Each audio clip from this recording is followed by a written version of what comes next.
purpose of a peacekeeping force is to keep peace, to create a safe and secure environment. So I think if we talk in terms of effectiveness, there are three things that a peacekeeping force needs to be able to do. It has to have control over the full contested area, not just the ceasefire line. Sure. And freedom of movement within that. Second, it needs to have the cantonment and monitoring of heavy weapons, so they're not out deployed, but they're in a designated storage area. And third, it needs to have control of the border. Mm-hmm. So what we're all thinking about is there already existing peace agreement, Minsk, and it stipulates, 13 points. First of them is ceasefire, and it's not there. So why would you need a peacekeeping mission actually to secure the agreement which is not working? Right. So the problem with Minsk implementation up until now is there's no trust between the sides at all. There hasn't been a ceasefire, and that means that it's impossible for Ukraine to take some of the subsequent steps about politically in the Donbas, what it can do, because it can't even access the areas. There's no safety, there's no security. The Russians, meanwhile, they complain that Ukraine hasn't taken those steps, and so they're not satisfied, and nothing's moving.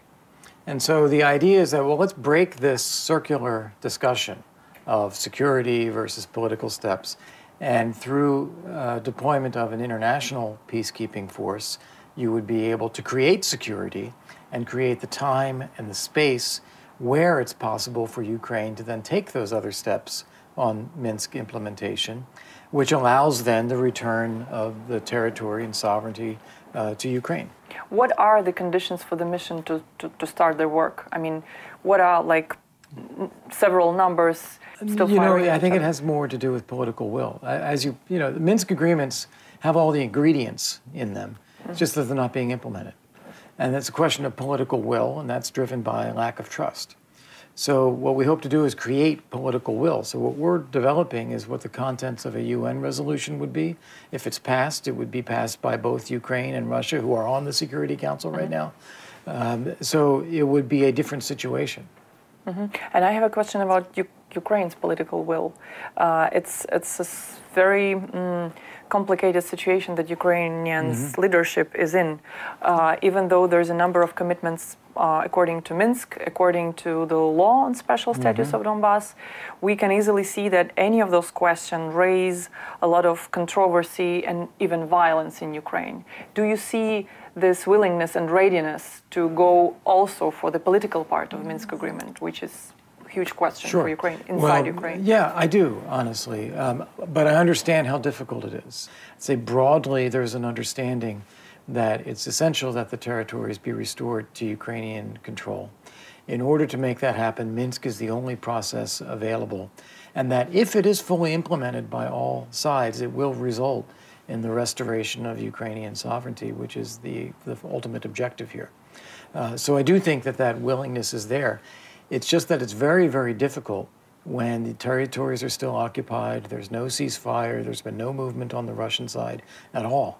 And so that's why I hope if we are able to create movement from the Russians, where they are now willing to pursue a different way than just digging in, but to actually get their forces out, allow a peacekeeping force to come in. If we can do that, then that should change some of the conditions and make it easier for Ukraine to take some of the hard decisions that it needs to make on its side of implementing the Minsk agreements.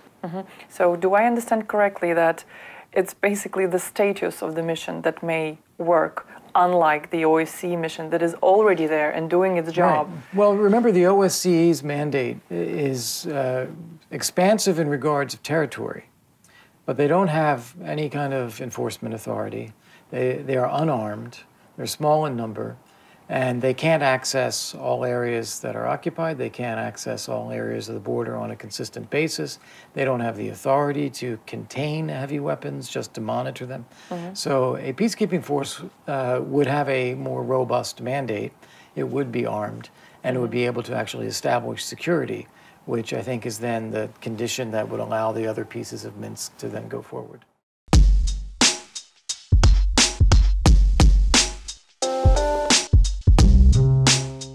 Well, there's some things that surprised me or interested me as a historian. I mean, one of them was the way in which in 1932 Stalin is still so focused on the Civil War. This was revealing to me how much how bothered he was by the Ukrainian Revolution and by the rebellion of 1918 and 19, and how much this still was part of his thinking 20 years later.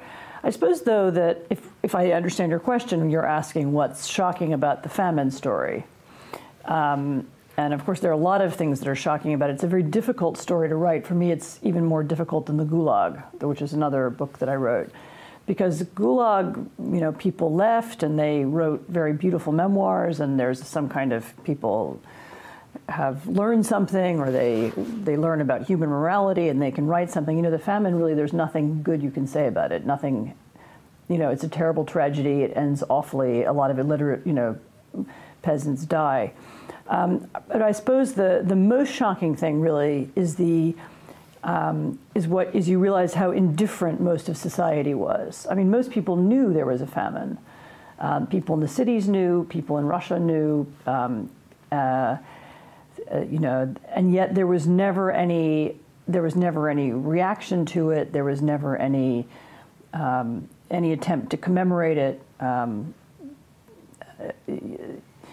the people who'd carried it out never paid any price for it. So the famine, as you know, it wasn't caused by chaos. It was caused by people going into the homes of peasants and taking their food. And so there were some people who did this. They were the activists who went from house to house and confiscated food. And they were indifferent to having done that. They never were punished for doing it. They lived on. There's no evidence there was any terrible moment when they felt guilty. And it's this indifference that's probably the most shocking.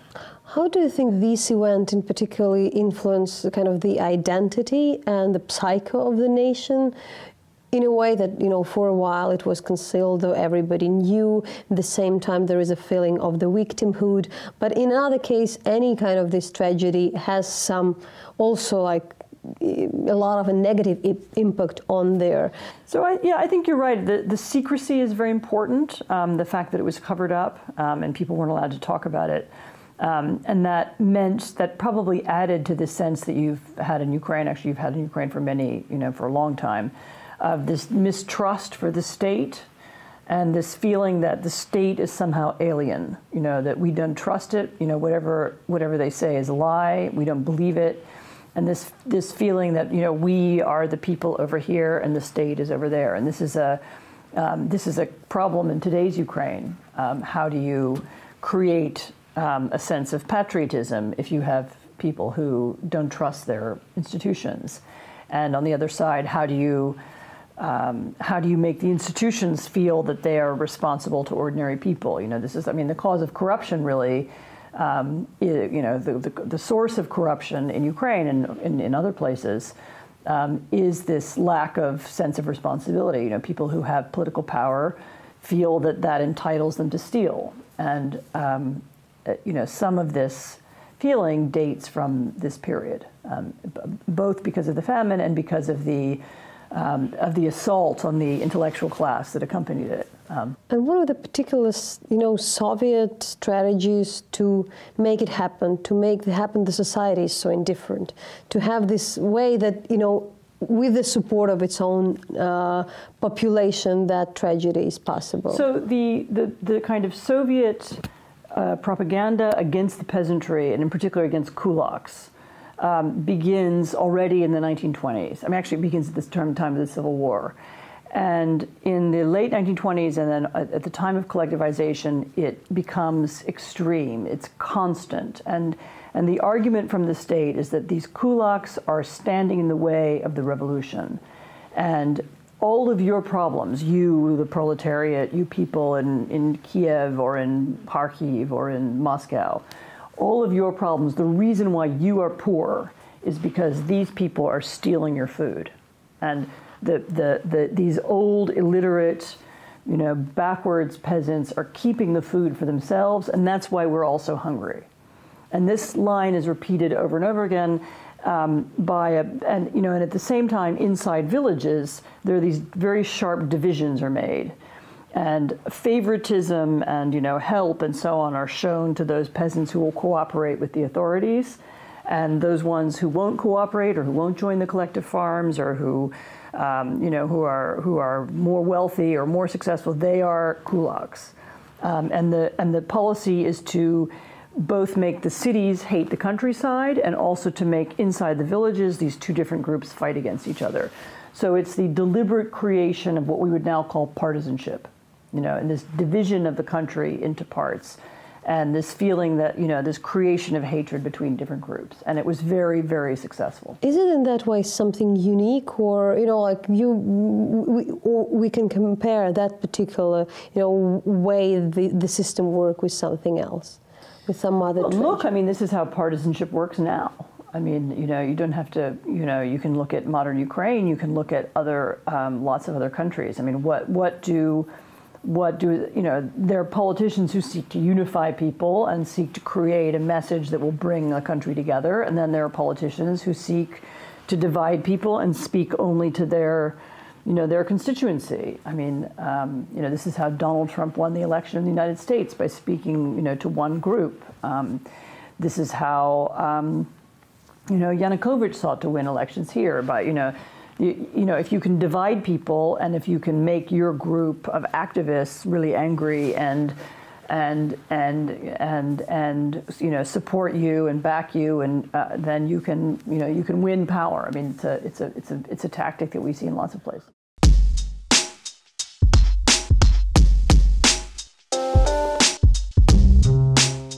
Peacekeeping forces are being discussed. I think there's merit in that. But, number one, whatever the agreement is, should not allow Russia to freeze in place what it has achieved. So that would be very important. Number two, the quality of the peacekeeping force would need to be very high. From countries, from militaries that have real capability, and that everybody would respect, and the mandate would need to be something that would allow them to actually enforce. If you remember in Bosnia, after the Dayton Peace Accord, or before the Dayton Peace Accord, you had a UN protection force with lots of brave men and women from several countries, but their mandate was very weak, and they did not have the correct rules of engagement. And so you ended up with soldiers handcuffed to light posts and their boots stolen from them by Serbs. NATO and the Dayton Peace Accords created the I-4 implementation force, and they had real rules of engagement and a real chain of command that allowed them to shoot anybody that violated. So significant difference. So whatever agreement is made cannot freeze in place what, I believe, this is Hodges, should not freeze in place what Russia wants to keep in place. Should come from countries that have real professional, competent forces, and the rules of engagement, the mandate, should be something that is effective. Russia, for 400 years, has never lived up to any agreement they've ever signed unless there was a very strong verification and monitoring capability. The OSCE, a very respected organization, is not allowed to do its job in the Donbas because the Russians and the Russian-led separatists keep them away, threaten them, shoot at them. And of course, there's nobody monitoring the border between Donbas and Russia. So that's an example of courageous men and women trying to do a job, but the Russians show no respect for them. Now, are we winning? I think that if Ukraine does not follow through with the reforms that it said it would do, then we're not winning. That's obviously President Putin, the Russian Federation, would love to see no reform, oligarchs in charge of everything. And candidly, I think the rest, Europe and the West, will grow tired if we don't see legitimate reform happening inside Ukraine. So are we winning, are we losing? Ukrainian soldiers stop Russian soldiers, you stop the Russians. But what really matters is the strategic effect, the outcome that we all want. And key to that is going to be follow through on the reform. Then we can see, are we winning or losing?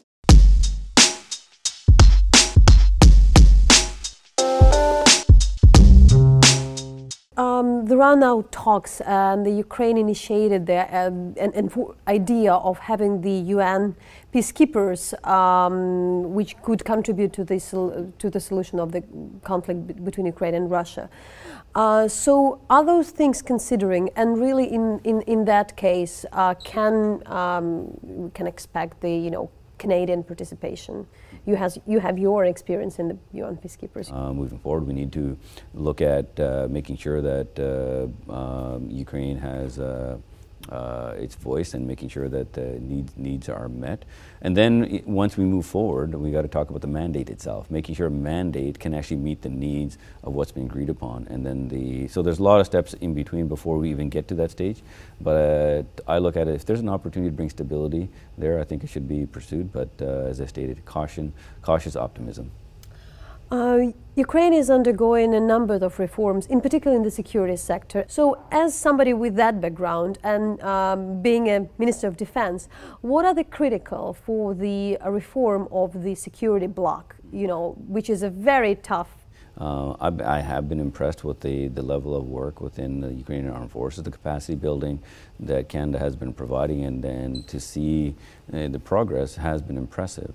But also, there's still a lot of work that needs to be done. Canada will be there to provide the level of support, but I've always stated is we want to make sure is the support can be absorbed as well. So that's why those reforms are very important. But I'm happy to see there has been progress made. What does it mean, the reforms the help would be absorbed? Well, if you look at, for example, you can provide a shopping list of things that you need, right? If you don't have the ability to utilize it well, you can bring in a capability, right, and ask for something and provide it. But one is you need to be trained on it. That's the one obviously we know. But then how do you utilize that system? A system itself it has an effect. But within military planning, it's how do you integrate that into the wider structure within your armed forces is so important. The command and control structure. Then you can have the greatest fighting force, but if you can't sustain it, right, you're not going to be able to fight very well.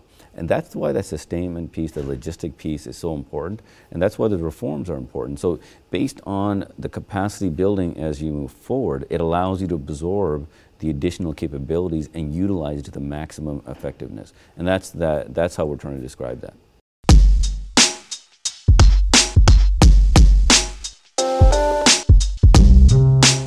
There have been several incidents recently. Grenades exploded in Dnipro, the murder of Chechen Ukrainian sniper Amina Okuyeva, a shooting in Kharkiv. It gives the impression that it's the 19th of criminal Chicago. Why didn't the police predict these crimes? Well, the headlines indicate that the crime was committed. Objectively speaking, we're also occupied with crimes that haven't been committed, those that we predicted. But in the 90s, there was a different criminal situation in our country. We've had 39 murders where the instrument of the crime was a grenade, and this is in 10 months of this year, and there were 8 cases of anti-tank grenade launchers. This is in the peaceful regions of Ukraine. Why is this happening? Because there's a war going on. We opened the weapons arsenal. Our enemies did the same. Weapons spread into peaceful regions. We gathered the heads of the Dnipro, Kharkiv, Zaporizhzhia, Kherson, Donetsk, and Luhansk regions. Not just the heads of the regional police, but also the deputy heads of prevention, the crime prevention police, the patrol police, and even internal security were called. And they created a filter so that weapons didn't move from frontline territory to other regions. Unfortunately, this is a common situation in every country where there is a war. How many illegal weapons are in people's possession? In October alone, we registered more than 2,000 cases when law enforcement has seized illegal weapons. Since the beginning of the year, we have detected and registered more than 8,000 of these offenses. Dnipro, there was a very tragic situation. The police came to the scene of a crime and were attacked with a grenade. How did the police protect themselves in such a situation? This is a very unusual situation. We need to understand this because it isn't a question of the police's innocence or guilt. When a perpetrator throws a grenade into a locked room with a stairwell, everyone there is affected. We already had a similar situation in Chernihiv when the robber approached the cash register at a pawn shop with a machine gun and took money. We pursued him for a few days and he put up armed resistance. He threw a grenade at the assault team and some of the special unit employees were wounded. These officers are in critical condition. They probably won't be able to work in the police force anymore. This is a war in the state. Previously, crime was fairly weak, without grenades. But now, and where exactly do these grenades come from? And how can we make sure they don't fall into peaceful regions? This is a big prevention job. On the murder of our colleague Pavlo Sheremet, why did you classify all the case files? So that what the investigators did and didn't do wouldn't be a topic of discussion, because it doesn't bring beneficial information to the public. First of all, it undermines the investigation. The perpetrators of these crimes have not been detained. How did our colleague's film help you? We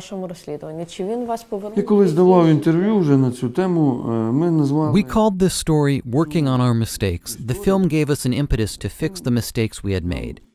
And then they started accusing us of classifying everything. On the contrary, we maintained constant contact with all the participants in this project. Has the investigation progressed since the film?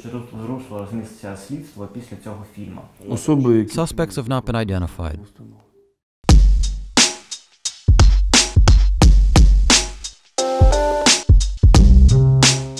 The lesson is that building a democracy or having a democracy is a constant process. It's a process of self-creation. It's about how you live your life. It's not just about winning or losing at one particular moment. What On Tyranny tries to do is to define ways to live, daily ways to live, monthly, yearly, ways of carrying yourself through life, which make it more likely that your society will remain democratic. I think that's a lesson for Ukrainians, but I think it's also a lesson that many Ukrainians have already figured out for themselves. When you're looking at Ukraine at this stage, are also, coming after you with this post-war, it's not like even a post-war, it's the development which is taking place during the active conflict. With Ukraine, I think the really important thing is not to fall into the trap of confusing, victimhood with powerlessness. On the one hand, it's extremely important that people in Russia, people in America, people in Europe understand that there was a Holodomor, understand that the famine in Ukraine is essential to the memory of people who live in Ukraine, that has to be respected the way that other people's history and memory are respected. That's extremely important, and and Ukrainians are right to expect that. On the other hand, it's very important that policy in the present not become just about victimhood, because if it is, then you can get captured in this cycle where all you do is you compete with the Russians or with someone else about the past. And doing that is so much easier, or it feels so much easier than actually building the state. In a way that's not very common to have that, a historian reading something what you need to do instead of just referring to the history. So how do you feel about that? How you explain that? And also this your popularity on the such media in the US which are very popular among the young audience, like the Daily Show. So how are you living with that? How are you explaining that for yourself? And what is your personal lesson with this experience? First of all, I'm really glad when I can talk to young people, whether it's on TV or directly, because whether my country is going to be a republic or not, it depends on what young people do, I think, in the next 10 or 20 years. And I think what happened in last year was a surprise to American young people, or a lot of them. They weren't prepared for things to change. And then when things did change, there was a temptation to say, well, it doesn't really matter. And it does matter. It matters. It matters a lot. So for me, that's been really important. And the other side of that is that I try really hard to learn from younger people, whether they're, Americans or Ukrainians. I try to keep what people who are in their 20s think. I try to keep that fresh in my mind. That helps me a lot.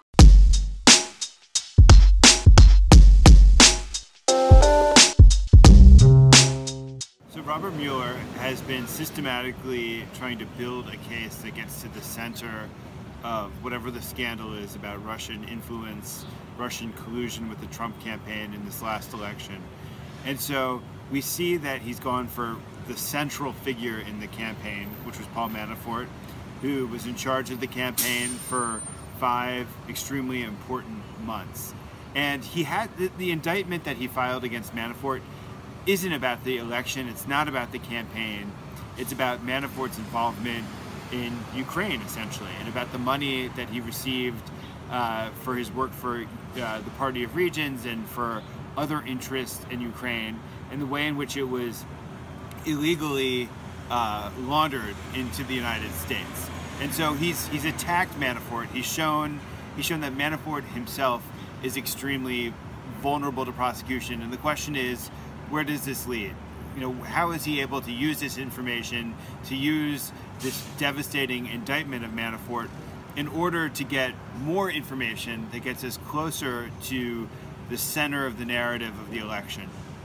This indictment didn't really reveal a whole lot about Manafort's place within the Yanukovych universe, but we don't need to know too much more than is already established in the public record, which was that he became a central advisor to Yanukovych following the Orange Revolution, when Yanukovych was trying to reinvent himself as a politician, that Manafort was the chief architect of that reinvention.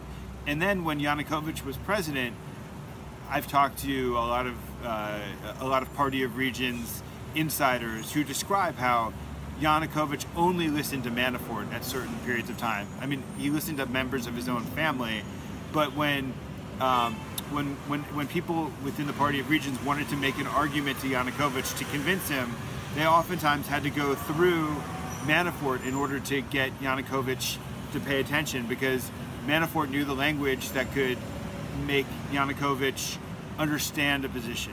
We know that going, in the debate over the European Union, Manafort was intensely involved and was trying to. He claims he was trying to convince Yanukovych to sign the accession agreement, and it's obvious that he was spending a lot of time there in the run-up to the revolution. We don't know about what Manafort's role was in the revolution itself, what he was telling Yanukovych. And then certainly after the revolution, he kept coming back to Ukraine. He kept trying to recreate this opposition bloc party that it seems like there were leaders of the Party of Regions who were trying to reinvent themselves yet again, who were relying extremely heavily on Manafort. In the indictment, it says, I think it was more than a dozen trips that he made back to Ukraine after the Maidan. Look, I think that for Ukraine, I think the significance of Manafort is incredibly obvious in terms of being an accomplice of a regime that stole so much money from the country, that was ultimately responsible for murder. So that's obvious. But Manafort in the United States is such an important character in Washington. He was so important to changing the nature of political consulting, of lobbying, and really of politics in this country, where there were things that weren't acceptable that Manafort made acceptable. So it wasn't acceptable to have foreign dictators as your clients, but Manafort showed how you can make a lot of money doing that. it wasn't acceptable. Before Manafort, there was no firm that was helping candidates get elected and then lobbying them after they get elected, which is it's a kind of a conflict of interest and a very dangerous business. And Manafort created that business, and so he's somebody who just was always changing the rules and making the system, more accepting of less ethical behavior.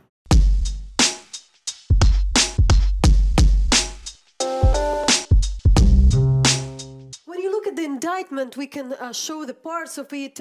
There is a long list of the offshore companies and the money spent by Manafort, including in the US. For instance, I can provide, like, just as an example of the residence, what Manafort has bought in New York.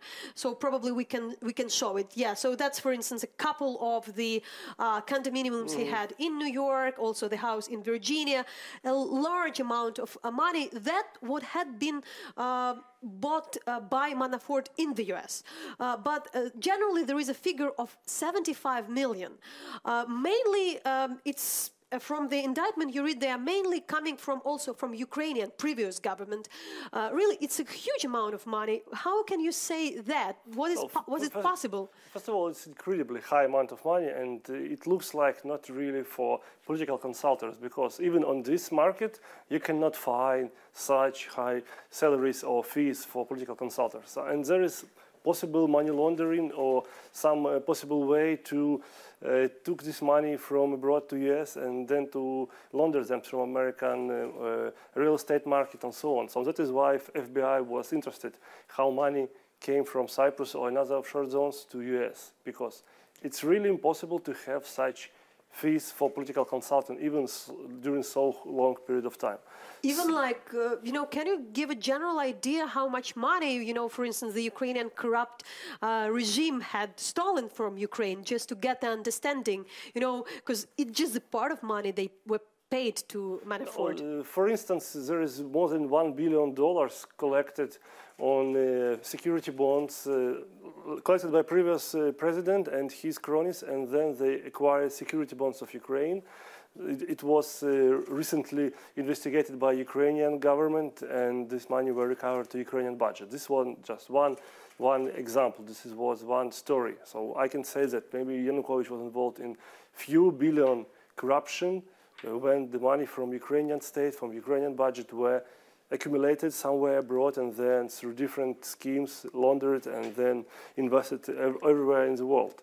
And in the case of Manafort, it's also can be possible because, as I told you, $75 million, it cannot be just payment for political consultant. At the same time, I also ask to show the data. The Manafort himself, later during the investigation, had admitted that he had received $17 million from Party of Region, the party of the former Ukrainian president. So there are these, there are these figures which he had provided. But first of all, it's important to explain what happened. Manafort had never declared any interest in US as a representative of Yanukovych or Ukrainian political forces. Only when this scandal with Black Ledger happened and when FBI started to investigate since previous year, Manafort decided to declare his presence in US as a foreign agent of Yanukovych. In more than maybe 4 or 5 years since he stopped to be this representative. And it was done just because of the pressure of investigation.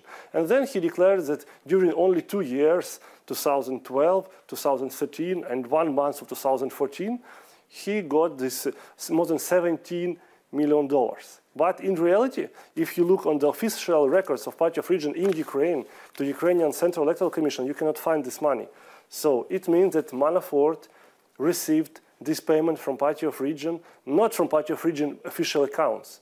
And it's another important topic to investigate, how this money were transferred to Manafort accounts. Because in these documents, which I got from the National Archive of Ukraine, this letter, you can find the records of Party of Region during this 2 years period, as we discussed 2012, 2013, and there is no payment from Manafort at all. So we can even speak about some forging some documents of providing not correct data. No, so this is fraud. Yeah. Frankly speaking, this is fraud, and that is why Manafort is under investigation in the US.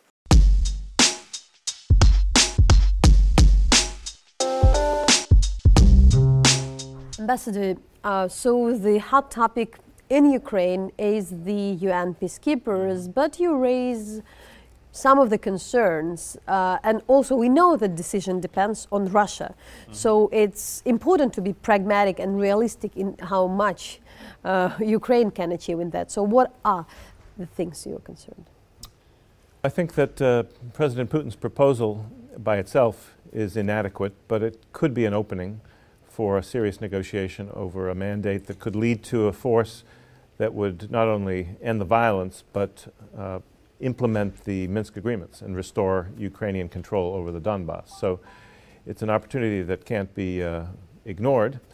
But I think for any peacekeeping force to be credible, it would have to have access to all of the territory that's now occupied by the self-declared separatist regimes. I mean, we may find out very quickly that the whole thing is purely a PR maneuver designed to give Russia the appearance of being a peacemaker, but actually aimed at prolonging or alternatively freezing the conflict. And either would be an unacceptable outcome. I think many skeptics say that it is just to freeze the conflict because the proposal would put the peacekeepers only on the line of contact, which would basically turn that into an international border and do nothing to bring about the withdrawal of the puppet regimes and restoration of Ukrainian sovereignty. There are like two schools of thoughts about how Ukraine can build their relations with NATO. That some people would say that talking about the NATO accession for Ukraine would be provocation, and maybe you do the things slowly, silently, without doing that, and maybe even that for some time Ukraine shouldn't speak about that in order to get Crimea back, and that would be the part of the concession. The others, especially a lot of people here in Baltics, would say that, you know, Putin misuses the situation when he understands that there is a bit of the softness. So what you would say, how much Ukraine can get at this stage from NATO, how strong it could be and might be in their public willingness to join NATO? Well, I think it calls for a certain diplomatic nuance. On the one hand, I don't think Ukraine should be in any way shy or inhibited about saying that its ultimate ambition and its goal is to become a member of NATO, and insist that NATO allies stand by their position of principle on the open door and on the right of any country to choose its security arrangements as set forth in the Helsinki Final Act. At the same time, the fact is Ukraine isn't ready for membership today, and NATO allies are probably not ready to vote in support of Ukrainian membership today. So in practical terms, Ukraine should focus on preparing itself. Maintain the principle, but don't submit your application tomorrow. Do what I think President Poroshenko has said. Carry out the necessary work to complete defense reforms, to bring Ukrainian forces more in alignment with NATO standards, to do more exercises and training with NATO. So in a few years' time, he's talked about 2020, Ukraine may be more in a position to actually submit an application and turn this from an issue of principle into a practical issue. Final shortly, but what would be the sign for NATO and NATO members that Ukraine is ready? Because we have the talks, Ukraine has to do its homework. But what would be the sign that other homework is more or less done?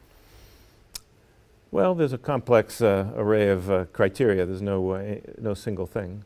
But I think one important benchmark would be to appoint a civilian minister of defense. I think that is ultimately seen as a test of consistency with NATO standards and traditions, to have civilian control of the military.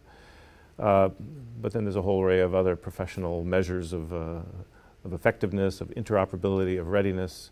I think cleaning out the corruption that still exists in the defense sector would be important. Well, that's the work of years, not months or days. And I think realistically, reaching some kind of political solution in the Donbas will make it easier for allies to contemplate the actual decision. If there's still kind of an undeclared war going on, realistically many allies will say, let's not decide this now, let's postpone. So I think it's in everybody's interest to try to bring about a diplomatic solution sooner rather than later. And the United States, I think by talking about providing Ukraine more defensive weapons, can help focus the Russians' minds on the reality that the situation for them will get worse rather than better the longer they delay a political solution.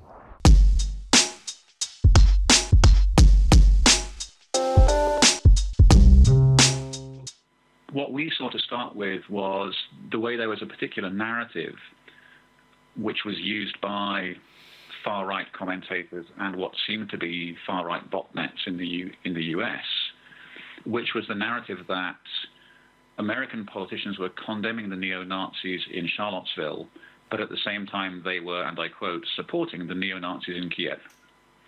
Now, that was a strange kind of thing to be hearing from the far right in the United States, but it's something we've been hearing ever since March 2014 from the Kremlin and from the Kremlin propaganda machine.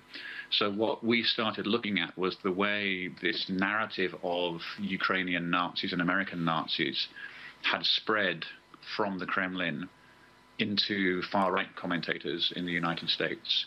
As part of that, we identified a few fake accounts, a few bots which were amplifying the message. Our report was then picked up by an American news outlet called ProPublica, and then ProPublica on Twitter got attacked by a big botnet. And so because they'd been quoting our research, they contacted us and asked us to look at what we could identify about the botnet. And we looked at it and we realized that the botnet was the same one which had been used at the end of at the end of July this year to target a journalist called Julia Davis who had been tweeting about the Russian shelling of Ukraine. And so we recognized that this was a botnet which in the past had been used to attack somebody who was tweeting about Russia. And what do you think the purpose of these bots was, in your opinion, and how, I mean, the greater purpose, and how effective were they at achieving that goal? It looks like the purpose was intimidation. It's the people who run the botnet saying, look how many of us there are, look how powerful we are, which is something you often hear from people who run this kind of network. And so looking at all different tweets which attacked, we worked out what the keywords were, and we worked out that if you tweeted a certain combination of words, that would trigger this botnet, and the botnet would start retweeting you. So what we then did was write another tweet with those keywords, but including the address of the Twitter support team. And the botnet started retweeting that tweet. And so effectively every single bot account which retweeted that tweet was also identifying itself to the Twitter support network. So the result has been that yesterday evening, that tweet that we posted had 86,000 retweets. By this morning, it was down to 35,000 because more than 50,000 bots had been identified and taken off air. So actually the result has been that by using the botnet in this way, the people who run the botnet have lost quite a lot of their bots.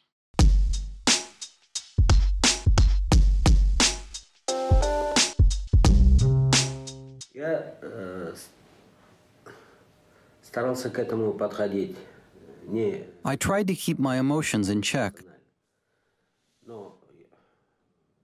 People's support is something that gave me a sense of positivity and strength. And not just me, but also people who are still sitting there in prison because of their principles. Nonetheless, and maybe more importantly, the position of the state also matters. We consider ourselves Ukrainian citizens. How the state and society react to this is in the foreground. We've seen the statements Ukraine has made, and its support is something very close to our hearts for our compatriots, Ukrainian citizens living in Crimea. Technically, it looked like this. Chigoz is taken to the court. Hundreds of people gather, and as a result, it's not just Chigoz in opposition, but the whole society. Despite the obstacles, searches, security barriers, metal detectors, rude behaviors, small rooms with enough space only for 5 or 6 people, people have overcome that and fought against that. They had to close the streets, put hundreds of special forces there. At first, when my case was heard, together with my brothers Ali and Mustafa, it had a major resonance and they had some trouble. When they sent the case for further investigation, they decided to divide it. And I was told that, in general, it was the first time the court of first instance conducted hearings via video since the adoption of this law in Russia.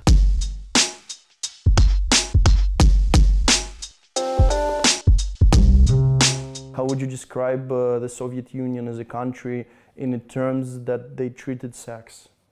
What kind of country it was? I think there were three main ways of, three main spheres of sex.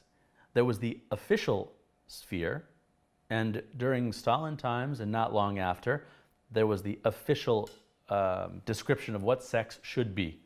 And we know exactly, it should be 2 minutes, once per week, and no longer. And it should be between a man and a woman in marriage. Full stop. This was the official sex. Then we have the sort of sex of the ordinary people. And I would say that probably it resembled sex anywhere else in the world. We're animals. And many people had normal sex lives, maybe not a lot of sexual education, but still they had no complaints, people we've talked to. Okay. And then there's the third category, and that's the category that I would call Soviet sex. That's the category where the strictures of totalitarianism entered into people's lives. And that is where all of the pain and lies and evil manifested itself. And that was seen everywhere from prohibitions against homosexuality, against abortions, lots of different problems in different decades, depending on where you were and at what time you were living in. People were afraid. People were afraid that if they did something wrong in their career, they would be accused of a sexual crime that they didn't even commit by a neighbor who wanted their apartment. On the other hand, people were able to commit sexual crimes as long as they were a powerful member of the party. They could rape young girls, and it happened very often, even here in small towns in Ukraine. And that's what I think of as the evil, the dark side of Soviet sex. And really, it's what happens under totalitarianism, when there's no free press, when there's no free courts.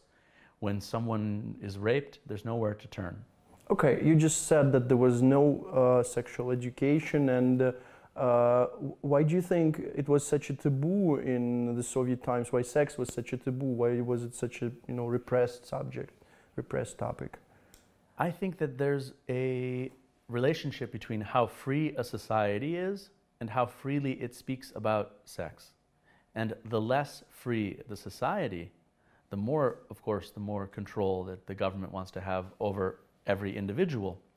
And in a totalitarian society, the deepest form of control, this is the subject of Orwell, is the bedroom and even your unconscious thoughts and your desires.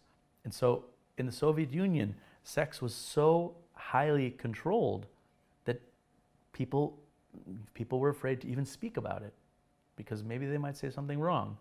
Or maybe their words could be used against them, or maybe we know that teachers weren't allowed to speak about sexual education. Was there a kind of sexual revolution in the Soviet Union? Well, certainly there's the Stalinist era, which is tied up with the war era, which was tied up with sexual atrocities committed. Again, mostly against women, both by German troops, Russian troops. This was a decade plus of sexual horror, which I think left a wound on the Soviet mind, the Soviet psyche, up until the late 50s or early 60s. I think that by the 60s, after Stalin had died, and there was the beginnings of some thaw, there was a little bit more openness.